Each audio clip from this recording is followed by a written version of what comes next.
When you hear Russia, the first image that usually comes to mind is exactly what Hollywood has sold us for decades. People trudging through relentless snow and heavy coats, sporting extremely grim expressions. Planning a trip here means abandoning the idea of a standard 2-week vacation where you check off every major landmark. That approach simply doesn't work. This map shows the country's actual physical scale, spanning 11 time zones and nearly 9,200 kilometers. When someone in Western Russia is finishing dinner, someone in the East is waking up for breakfast the next day. If you were to sit on a train traveling constantly from Moscow on the western edge to Vladivostok on the eastern coast, it would take you 7 uninterrupted days just to cross it.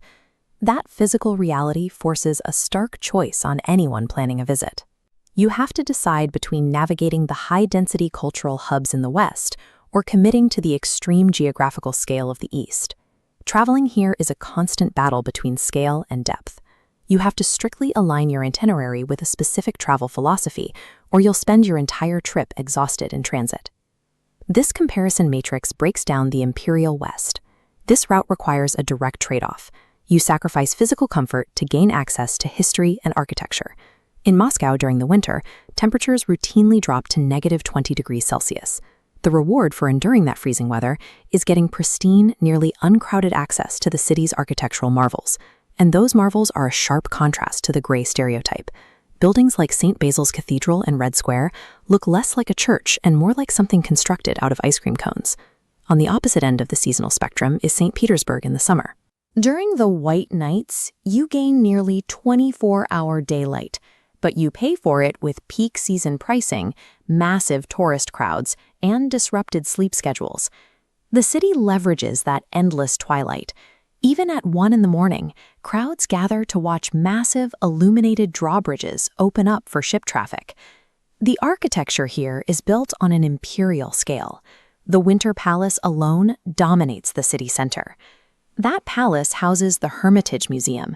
It holds over 3 million artifacts and a resident staff of 50 cats to protect them from mice. If you spent 1 minute looking at each item, you'd be inside for 11 years. Committing to this means surrendering entire days of your itinerary to a single building. But if you head back to Moscow, you'll find that to escape the surface weather, the Say built its greatest luxury deep underground. These are public transit stations. Built up to 80 meters underground, they feature gold chandeliers, marble floors, and detailed artwork. The Western route is built for the urban optimizer. If you are willing to battle brutal cold in winter or heavy crowds in summer to achieve maximum cultural density, this is your path.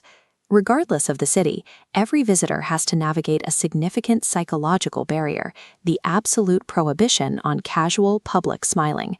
If you smile at a stranger on the street, they won't think you are friendly.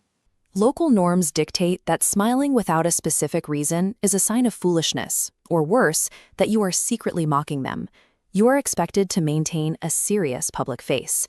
If you break social rules here, you won't deal with the police. You'll deal with the true enforcers of public order, the Russian grandmother. They are the ultimate respected authority. If you forget a hat in freezing weather, a stranger matching this description will stop and scold you. The rigidity applies to gifting, too.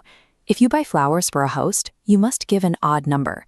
Presenting someone with an even number of flowers is a severe misstep, because even numbers are reserved strictly for funerals. Navigating this social landscape requires a high initial mental load.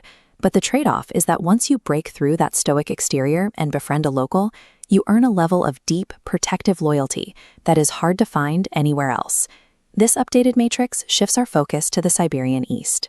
Here, the priority moves entirely from consuming culture to geographical survival. In winter, Lake Baikal offers a stark trade-off. You get access to natural phenomena found nowhere else on Earth, but you have to operate in brutal Siberian temperatures with very limited local infrastructure. The lake holds roughly 20% of the world's freshwater. When it freezes, the ice is so pure and transparent that you can look down and see the rocks 40 meters below your feet.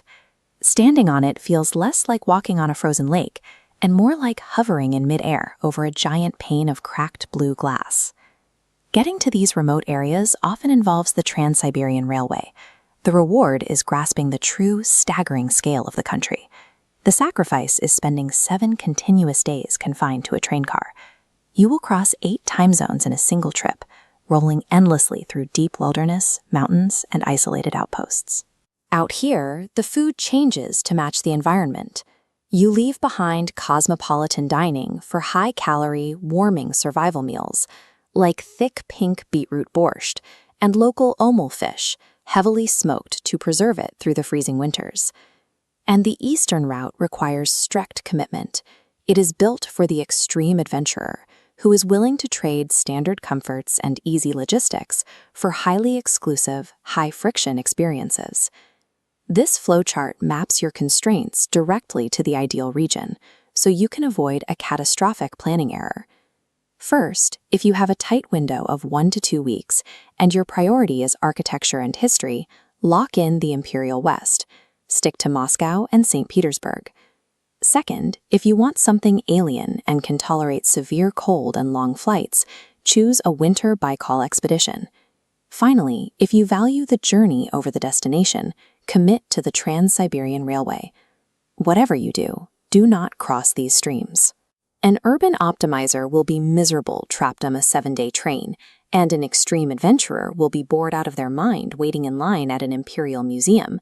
Treating this massive nation as a single, standard travel checklist is a guaranteed recipe for a bad trip.